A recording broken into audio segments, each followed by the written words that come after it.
Bendiciones a mis hermanos y amigos en Cristo.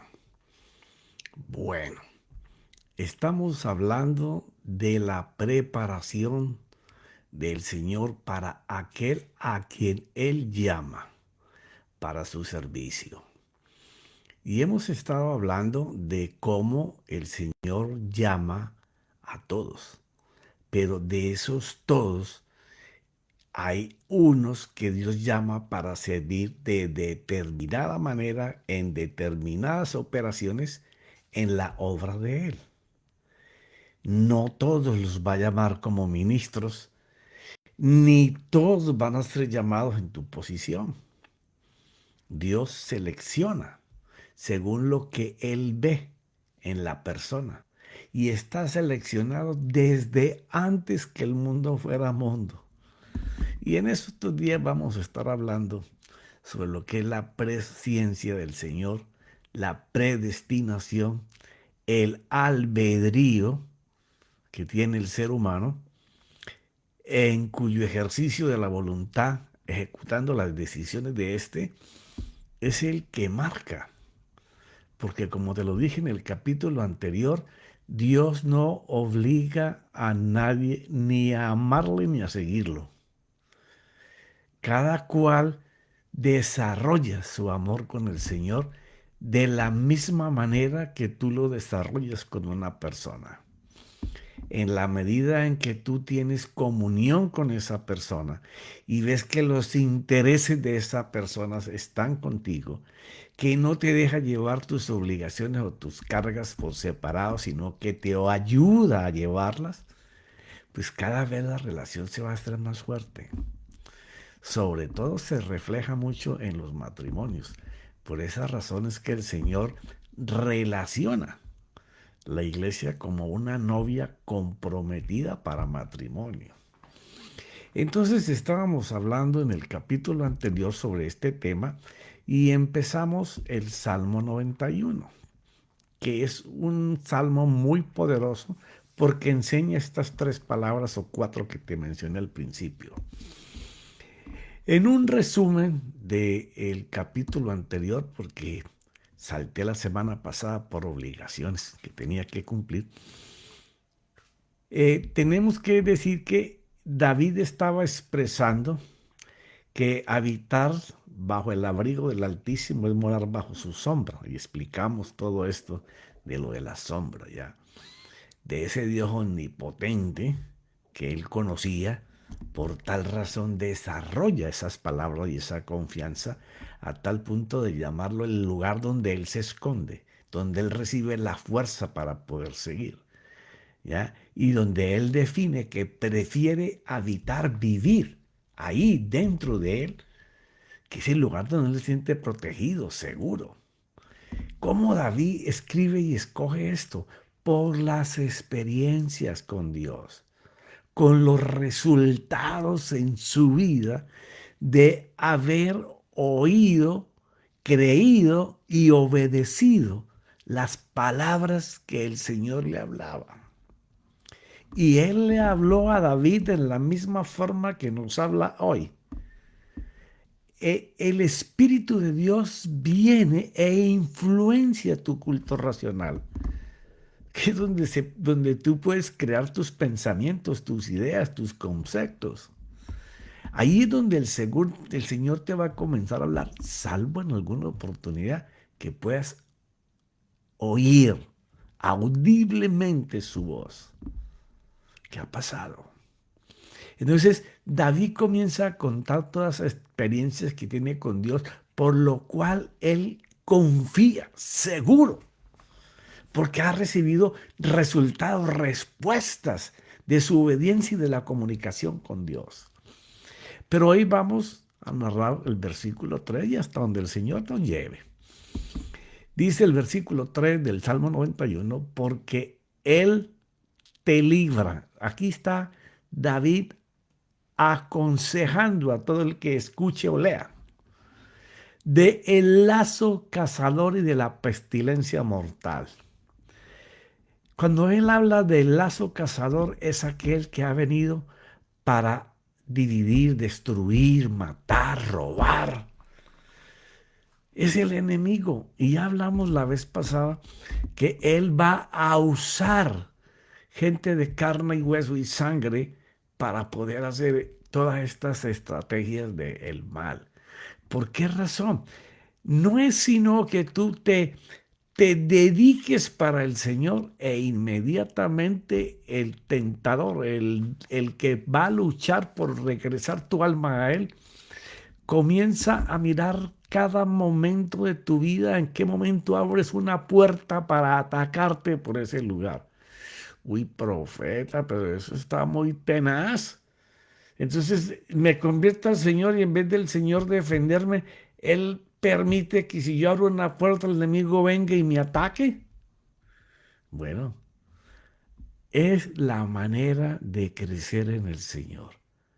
Cuando las acechanzas vienen, como le vinieron a Jesús en la tentación, Él lo que enseñó, lo que demostró, era que enfrente de la enseñanza él hablaba una palabra de Dios para derrotar, para encarcelar, como lo llama Pablo en 2 Corintios 10 del 5 en adelante, o del 3 para empezar, de que no luchamos contra sangre y carne, sino contra potestades, gobiernos en los aires. Sí, porque tus pensamientos, así sean carnales o espirituales, ellos van a salir al mundo espiritual. Y allí es en donde se va a enseñar si confías en el Señor o temes, y el enemigo se apodera de ese temor o de esa maquinación interior por hacer previamente cosas malas. Y entonces Él se va a alinear contigo para que tú las logres.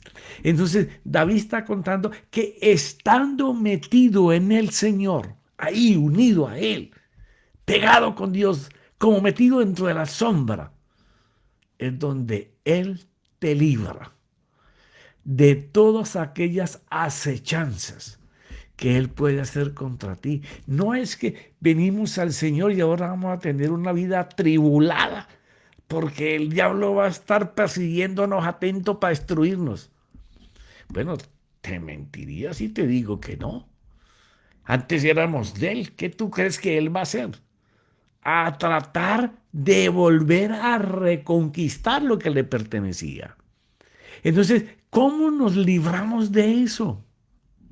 Parece una cosa que difícil aceptar que Dios sea mi Señor. Bueno, es que estando en Él, habitando en Él, tú no tienes ni siquiera que luchar, porque tus pensamientos están continuamente en presencia.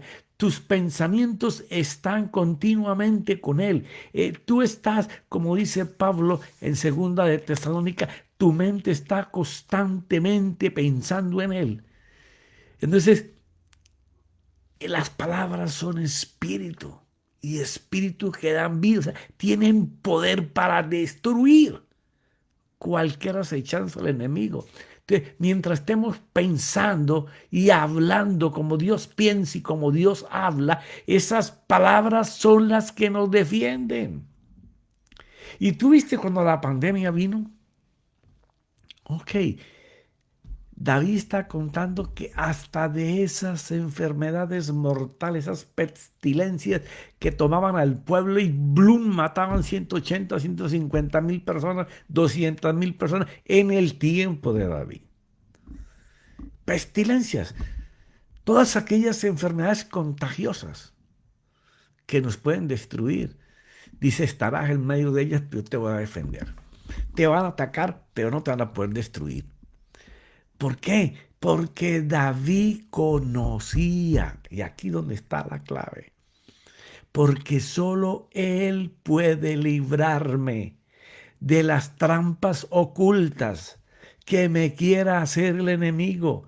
Yo no sé qué va a pasar mañana, yo sé lo que me está pasando hoy, pero el mañana, si el hoy lo pongo en las manos del Señor, yo estaré protegido, escudado por esa espada que es su palabra, ¿Por qué? Porque mis intenciones van a ser permanentemente estar con Él.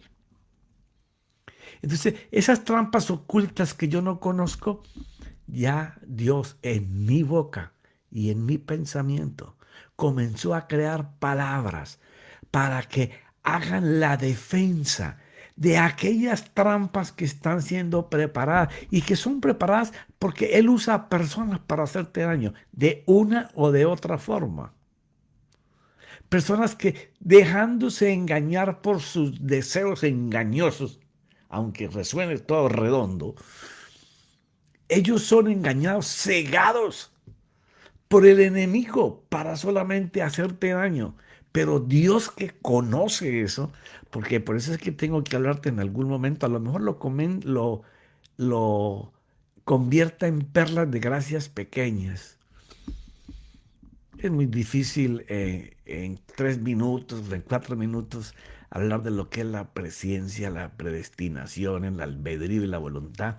Pero pues, por lo menos te daré un chispito que hay que obligadamente, si tú quieres conocer cómo vivir en Dios, conocer esas 4 áreas. Porque vas a ver aquí en la medida que avancemos en el Salmo cómo es importante. ¿Por qué? Porque eso es lo que te va a expresar la seguridad de vivir unidos con Dios. Creemos, confiamos, oímos y hablamos como Dios dice y le dejamos los resultados al Señor. Es muy diferente a nosotros estar buscando libertad en nuestras fuerzas y pensar que nosotros las podemos lograr. Hombre, si nosotros nos pudiéramos librar del pecado, en vano hubiera muerto Cristo en la cruz. Es necesario que tú entiendas que las malas actitudes, decisiones, los errores, lo que nos lleva a pecado, solamente se pueden vencer en Cristo. Esa es la seguridad de vivir unidos con Dios. Entonces, David aprendió a conocer esta manera de vivir escondido, oculto, lo que él llama la sombra, ir pegado con Dios, que lo pudo. Le hago un paréntesis aquí en el Salmo 91, te dije que es muy extenso y que muchas veces que he hablado de este Salmo en unas conferencias me ha tomado el Salmo 3, 4 charlas para poder llegar a avanzar 7, 8 versículos, porque es bellísimo. Y uno no puede dejar mirar paralelos en donde David expresa cómo llegó allí. ¿Ya? Por ejemplo, en el Salmo 27, él va a expresar esa relación íntima con el Señor y su relación. Porque solo usted sabe que habita en el Señor cuando experimenta cuánto Dios te ama. O sea, usted no puede experimentar el amor de Dios literalmente o de boca. No, es algo que usted tiene que experimentar, vivir, saborear, poder saber cuánto Dios te ama. Y una de las cosas que yo siempre guío a los que me escuchan es, ¿te puedes ver tú metido, introducido en ese cuerpo de cruz? Todo latigueado, cortado, apedreado, adolorido, llagas por todo su cuerpo, el calvario, todo ese juicio que le hicieron a un inocente. Entonces, cuando tú no puedes verte escondido en esas llagas, en esos latigazos, en esos hoyos en sus manos, en sus pies, el saber que cuando esa lanza le abrió el costado, que salió agua y sangre, era un símbolo de que solamente nos podemos librar del alcance del maligno por la palabra y su sangre. El agua representa la palabra y ahí específicamente habla de el hedor, palabra de salvación. Cuando nosotros nos aprendemos a ver en la cruz y ya no miras al Señor Jesús, no, era un inocente llevándote a ti y a mí a ser clavados en esa cruz. ¡Wow! Cuando tú comienzas a valorar, por eso la película de Mel Gibson es tan poderosa para aquellos que pueden entender en la película no la emoción del dolor, sino de darse cuenta de que eso que él padeció allí era lo que tú y yo teníamos que pagar. Entonces comenzamos a valorar cuánto nos ama, que siendo inocente, puro, santo, que vivía ahí en la presencia, porque él vino siendo Dios, se despojó de ser Dios para venir a ser como tú y como yo, para enseñarnos en un cuerpo de hombre que se puede vivir en presencia, metidos en Dios. Entonces, cuando aprendes a ver, no en esa cruz al Señor Jesús, sino te ves tú y me veo yo, porque Él pagó por ti y por mí. Entonces, cuando aprendes a verte allí, te das cuenta que tú no sufriste, pero que Él puso su cuerpo y te metió en Él, pero no dejó que te castigaran a ti, no dejó que te justiciaran a ti, no dejó que te latillaran, que te clavaran, que te enjuiciaran. No.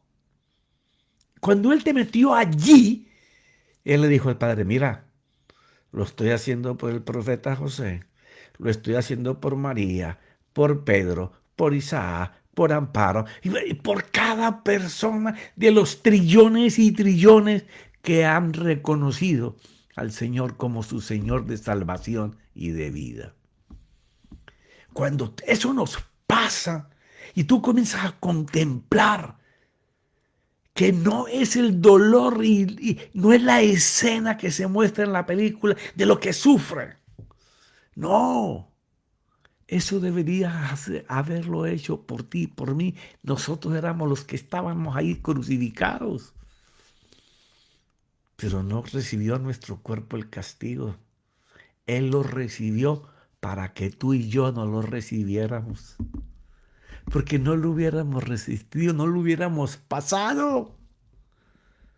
Por eso Él dice que me preparaste cuerpo y me introdujiste en el mundo, Hebreos 10:5. Y en Apocalipsis 13:8 te habla de cómo Él, desde antes que el mundo fuera mundo, fue inmolado.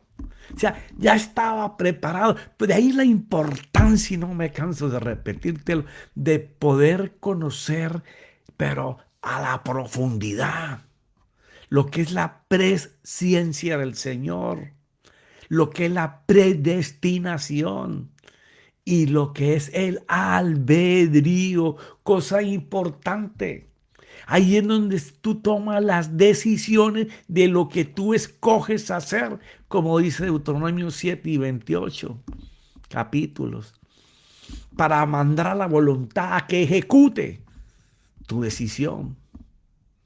Entonces, ahí es donde aprendemos qué tan lejos o qué tan cerca o qué tan íntimamente conocemos a ese Dios, que en vez de dejar castigar nuestro cuerpo, Él nos metió adentro, pero para que no nos tocaran a nosotros. Porque dice la Escritura que Él llevó nuestros pecados en la cruz y Él no pecó. O sea que si Él no pecó, este pecador estaba metido ahí, tú estabas metido ahí. Por eso, cuando David comienza a expresar el Salmo 27, escucha, oh Señor, mi voz cuando clamo. Sabía que estaba ahí, que en ese tiempo no había muerto el Señor, no había venido a sacrificarse por nadie. Pero David sabía que él habitando allí estaba metido en Dios. Escucha, oh Señor, mi voz cuando clamo, cuando te llamo. Ten piedad de mí y respóndeme. Lo que hablábamos en capítulos anteriores. Así como y comparamos al siervo cuando tienes esa sed y desea tomar el agua ansiosamente, vehementemente. Tienes que regresar a esos capítulos. Entonces, David comienza a expresar cómo él hizo para poder decir, escucha, oh Señor, mi voz cuando yo te llamo, cuando yo clamo. Por favor, ten piedad, misericordia, perdóname, pero respóndeme, quiero escucharte. Y entonces dijiste el versículo 8 de ese Salmo 27, cuando dijiste, busca mi rostro. Mira esta intimidad tan preciosa. Es el Señor quien le da la fórmula a David de cómo poder estar en él. Tu rostro, Señor, buscaré. Mi corazón te respondió. Tu rostro, Señor, buscaré. Tú has sido mi ayuda. No me abandones ni me desampares, oh Dios de mi salvación.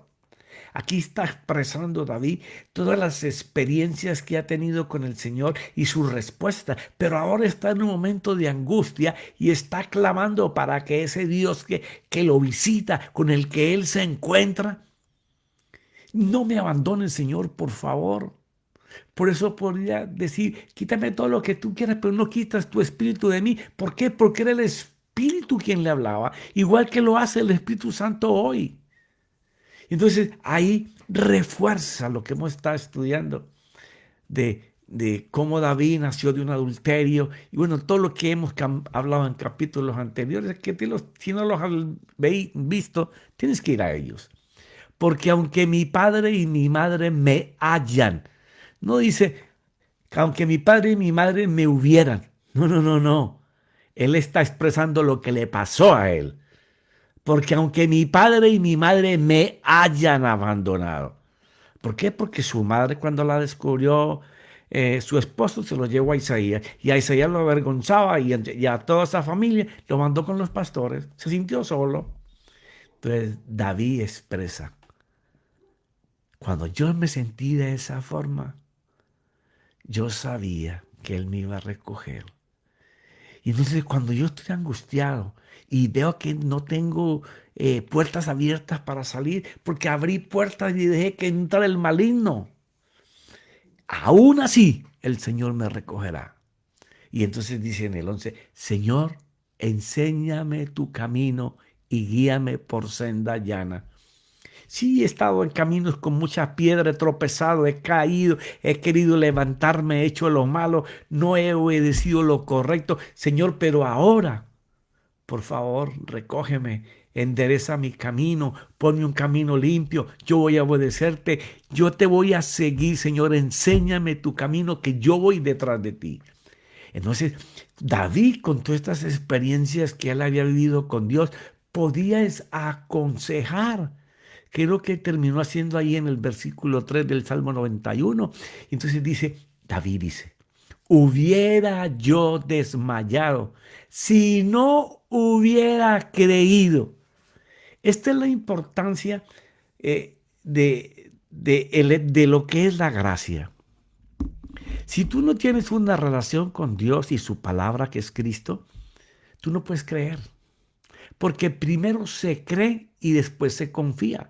Nadie recibe solo creyendo. Usted tiene que creer y confiar, son los dos pies de la fe. En una usted cree y en la otra usted espera recibir, espera la respuesta. Y no está esperando con duda, no, espera que ya es suya. Por eso tanto Jesús como Pablo expresan dar gracias como si ya lo hubiera recibido. Hubiera yo desmayado si no hubiera creído que habría de ver la bondad del Señor en la tierra de los vivientes. O sea, seguro de que el Señor va a extender su misericordia, su bondad, el deseo de solo hacerle bien a aquel que se arrepiente de las decisiones erradas, de los pecados cometidos, de los tropezones, pero que se levanta en el Señor, no en sus fuerzas, para decirle, Señor, ayúdame, te voy a obedecer, guíame esta vez.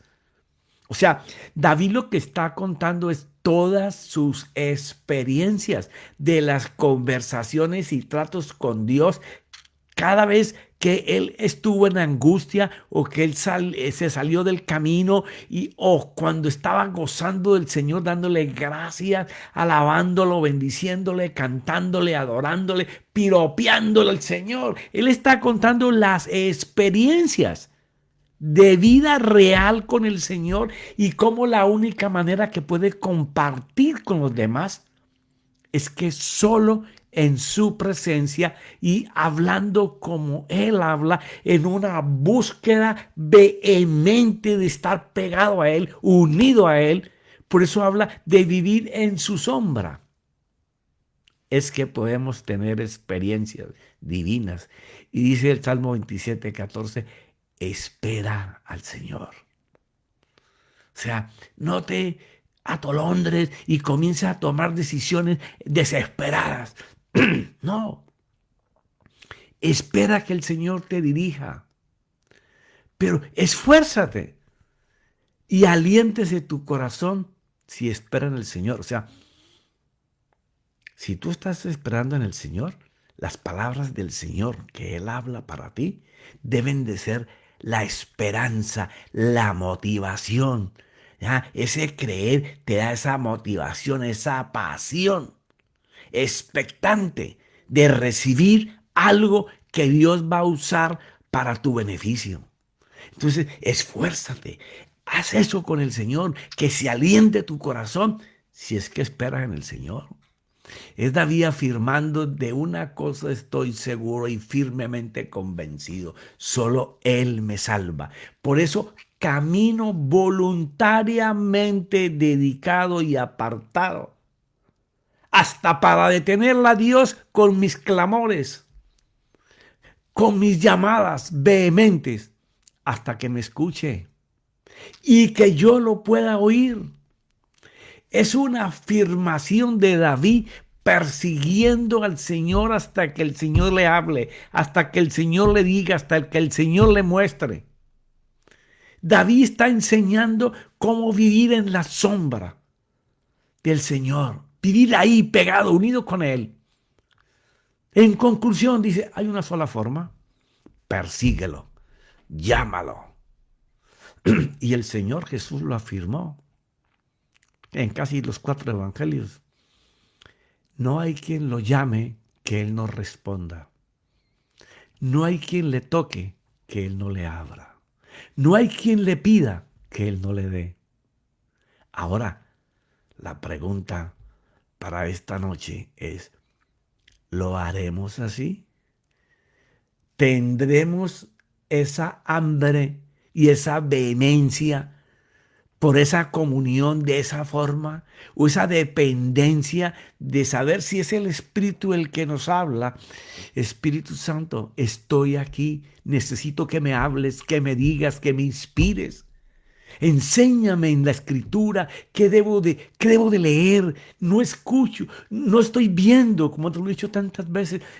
No sé qué hacer, no sé qué leer, no sé por dónde entrar, pero tú lo sabes.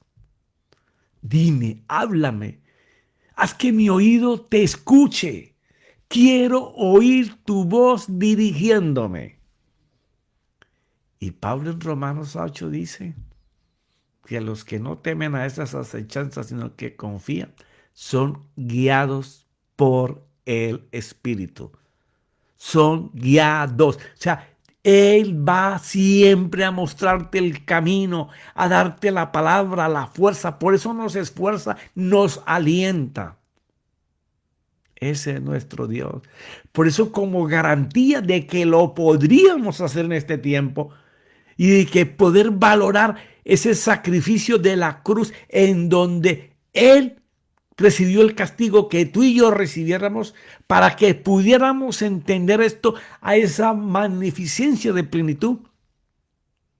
Él dice: te sellaré con mi espíritu como garantía de que yo voy a estar presente en tu vida todos los días de tu vida, hasta tu último suspirar, hasta tu último soplo. Así lo enseñó el Señor Jesús antes de partir al cielo.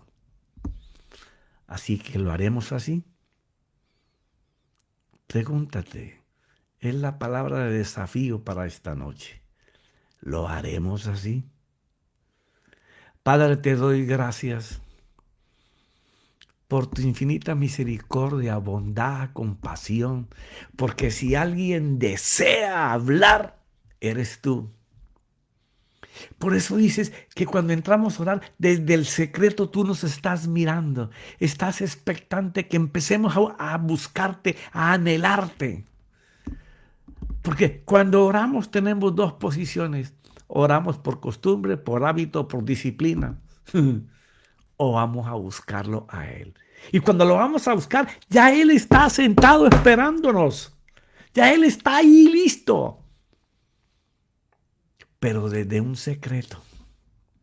O sea, Él está allí esperando que empecemos a buscarlo, a anhelarlo. Dice Jeremías en el capítulo 29, el 10 o el 11, dice, y yo me dejaré ver de ustedes. Y eso es, Él se mostrará a nosotros. ¿Cómo se va a mostrar? Como una luz. ¿Cómo como una luz, profeta? Sí, la palabra es espíritu, es vida. Y la palabra es gloria. Y la gloria es brillante, iluminada. ¿En dónde lo voy a ver? No, va a iluminar tu mente. Como un sol vas a radiar ahí dentro de ti en tu culto racional. Porque te vas a desadaptar al manejo, al sistema de esta cultura, de esta sociedad. Y no resistas el cambio y vas a ver que la luz de Dios te va a iluminar todo por dentro. Y ese brillo se va a salir de ti. En el nombre de mi Señor Jesucristo y su Santo Espíritu. Amén y amén.